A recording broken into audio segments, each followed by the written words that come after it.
সুপ্রিয় দর্শক, আজ আপনাদের সামনে তুলে ধরব এক আশ্চর্যময় ঘটনা, যেটি ঘটেছে কুমিল্লা জেলার বুড়িচং উপজেলার ঘিলাতলা গ্রামে। দর্শক, বলছিলাম কুমিল্লার বুড়িচং উপজেলার ঘিলাতলা গ্রামের এক আশ্চর্যময় ঘটনার কথা। হাই বকশিয়া দরবার শরীফের খলিফা শাহ মোহাম্মদ ডাক্তার আব্দুল খালেক, যিনি মারা গিয়েছিলেন গত 6/8/2021 সালে। মৃত্যুর 2 বছর পর 25/6/2023 তারিখে তার মাজার শরীফ পুনরায় করতে গিয়ে কবর খনন করা হয়। ওই কবর খনন করে দেখা যায় তার দেহ এখনও অক্ষত অবস্থায় রয়েছে। দর্শক, এই বিষয়টি জানাজানি হলে ব্যাপক চাঞ্চল্য সৃষ্টি হয় কুমিল্লার বুড়িচং উপজেলার ঘিলাতলা গ্রামসহ আশেপাশের এলাকায়। দর্শক, আমরা একটি ভিডিওতে দেখতে পেয়েছি এই ঘিলাতলা গ্রামের আব্দুল খালেকের লাশ যখন তোলা হয় তখন একজন স্থানীয় ভিডিও করছিল। ওই ভিডিওর মধ্যে আমরা দেখতে পাই সেখানে একটি লাশ অক্ষত অবস্থায় রয়েছে এবং আশেপাশের লোকজন তাকে ফুল দিয়ে সেই লাশটিকে কবরে শায়িত করছে।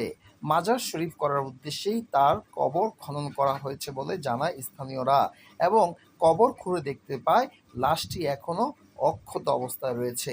দর্শক, আপনারা ভিডিওতে দেখতে পাচ্ছেন সেই লাশটি, যেটা মাজারের ফ্লোরে শুয়ে উপরে ফুল ছিটিয়ে দিয়েছে স্থানীয় তার ভক্ত আশেকানরা। দর্শক, এই ঘটনাটি যখন সামাজিক যোগাযোগ মাধ্যমে স্থানীয় এক ব্যক্তি লাইভ করে ছড়িয়ে দেয় তখন ব্যাপক চাঞ্চল্য সৃষ্টি হয়। দর্শক, আপনারা দেখতে পাচ্ছেন কিভাবে তার মাজারটি করা হয় এবং আপনারা লাশটিও দেখতে পাচ্ছেন ফুল দিয়ে ছিটিয়ে রাখা হয়েছে তার লাশ। আশেপাশের স্থানীয়রা বলছে এটা একটি আশ্চর্যময় ঘটনা, যা দেখে তারা রীতিমতো অবাক হয়েছেন। গেল 6/8/21 সালে যেই লোকটি মারা গিয়েছে তার কবর থেকে তার দেহ পুনরায় উঠিয়ে তাকে একেবারে অক্ষত অবস্থায় পাওয়া যেন একটি আশ্চর্যময় ঘটনা, যেটি যারা দেখে অবাক হয়েছেন। এখন স্থানীয়দের দাবি যে সে একজন ভালো লোক ছিলেন এবং তার এখানে একটি মাজার হবে, যে মাজারে এসে মানুষজন বিভিন্ন মানত বা নিয়ত করবে। দর্শক, আপনারা দেখছেন মাজারটি নির্মাণ কাজ চলছে এবং স্থানীয় কিছু লোকজন এই মাজারের নির্মাণ কাজে অংশগ্রহণ করেছে। সম্প্রতি এই ভিডিওটি সামাজিক যোগাযোগ মাধ্যমে ছড়িয়ে পড়লে ব্যাপক চাঞ্চল্য সৃষ্টি হয় এবং সেই লাশ এবং কবর মাজার দেখতে অসংখ্য লোক এই তার বাড়িতে আসা যাওয়া শুরু করে। যদিও গণমাধ্যম কর্মী সহ অনেককেই বিনা অনুমতিতে ভিডিও অথবা ছবি তুলতে নিষেধ করছেন তার বাড়ির লোকজন। দর্শক, আপনারা দেখছেন মাজারের কাজ চলছে এবং স্থানীয়রা কিন্তু এই মাজারের কাজে সহযোগিতা করছে।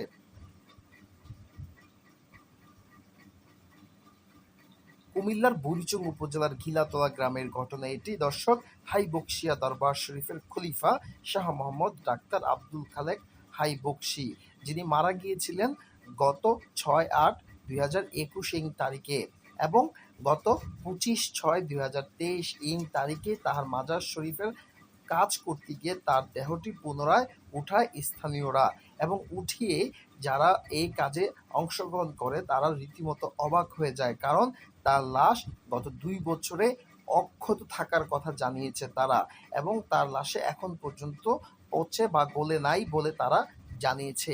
এই ঘটনায় রীতিমতো একটি চাঞ্চল্যকর পরিবেশ তৈরি হয়েছে এবং অসংখ্য মানুষ সে লাশ দেখতে তার বাড়িতে ভিড় জমাচ্ছে এবং